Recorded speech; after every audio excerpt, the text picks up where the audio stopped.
Dans ce chapitre, nous allons parler des retours à la ligne et des traits horizontaux. Puis nous parlerons aussi des espacements dans HTML.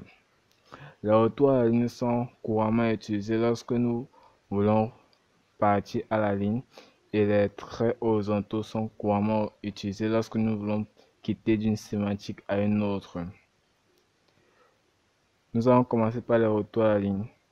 Pour mieux vous montrer cela, je vais créer un long paragraphe dans lequel il n'y aura pas de retour de ligne, puis un autre long paragraphe dans lequel il y aura des retours de ligne, pour voir la différence et comment la balise BR se présente concrètement dit.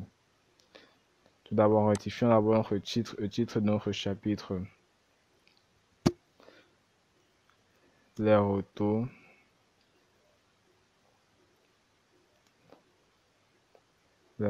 à la ligne.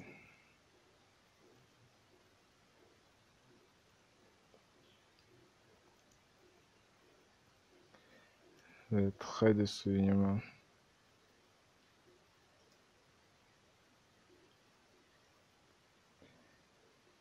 Trait de soulignement.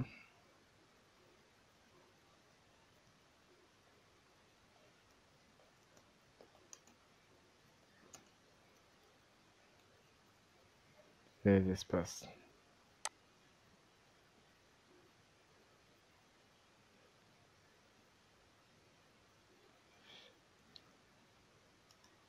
Je vais écrire un petit paragraphe assez long pour vous montrer comment se présentent les retours à la ligne.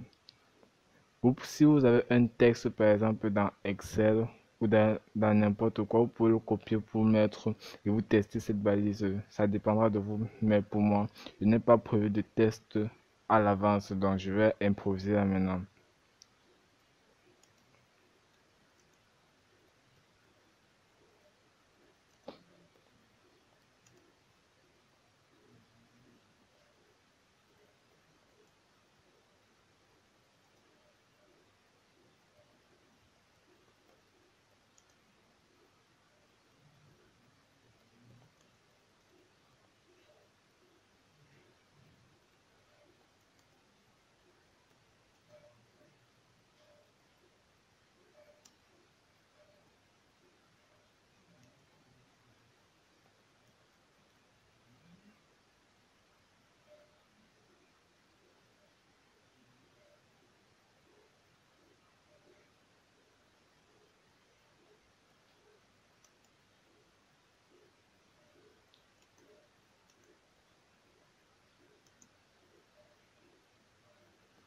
Pour fonctionnalité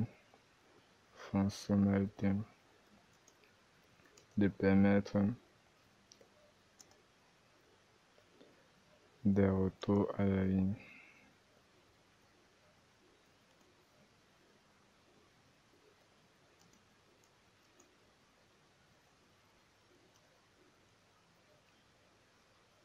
Qui a pour fonctionnalité de permettre les retours à la ligne proposés par HTML.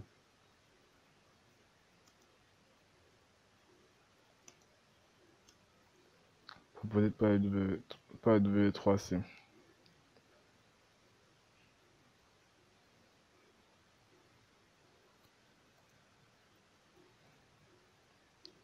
On regarde.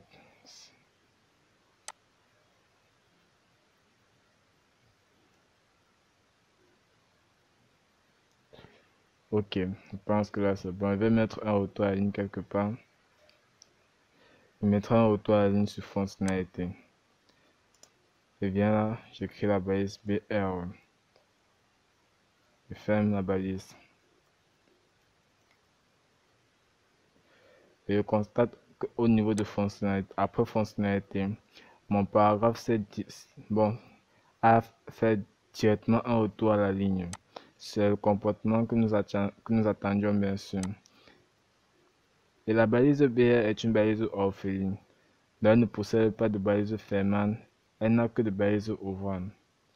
Maintenant, nous pouvons voir comment nous pouvons utiliser la balise HR qui nous permet de changer de sémantique par un trait.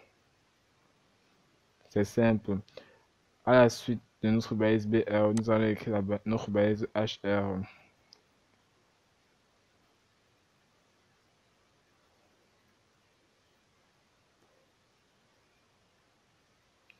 Nous constatons que juste en bas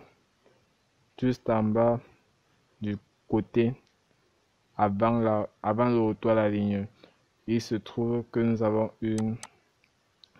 un trait horizontal qui a été représenté par la balise HR, signifiant que nous changeons de thématique.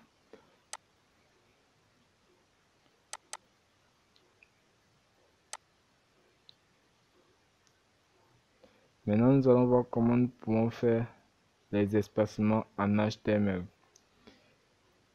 Nous pouvons prendre cet exemple-ci, le paragraphe qui se trouve ci-dessus. Nous allons faire un grand espacement entre suis et 1. Nous verrons comment notre navigateur va se comporter face à cela. Il n'y a aucun changement. C'est comme d'habitude. Donc le navigateur n'a pas interprété les espacements que nous avons faits. Comment nous pouvons donc alors représenter ces espacements? Le HTML a mis sur pied une balise appelée l'élément prix. L'élément prix qui nous permet d'enregistrer tout son contenu. C'est-à-dire, si vous écrivez chaque caractère avec des espacements différents, l'élément prix prendra en charge ces espacements et le représentera tel qu'il est. C'est simple, n'est qu'à venir ici, j'écris RE.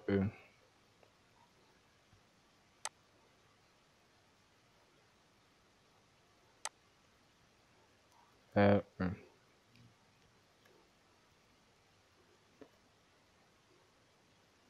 Là maintenant, notre navigateur a pris en charge les espacements qui ont été effectués du côté de notre éditeur.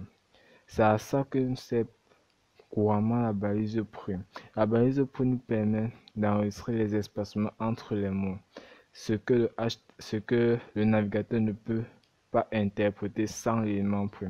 On peut dire que c'est l'élément prix qui sert d'interpréteur pour nos navigateurs, pour les espacements.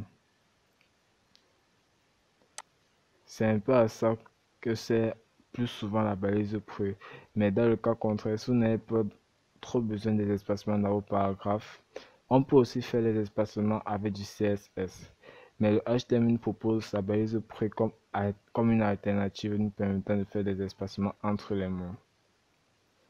Si vous n'avez pas besoin de faire des espacements, il est plus conseillé de créer vos paragraphes avec la balise P. Je pense que c'est tout pour ce chapitre. Alors on se dit à la prochaine pour un nouveau chapitre de cette formation.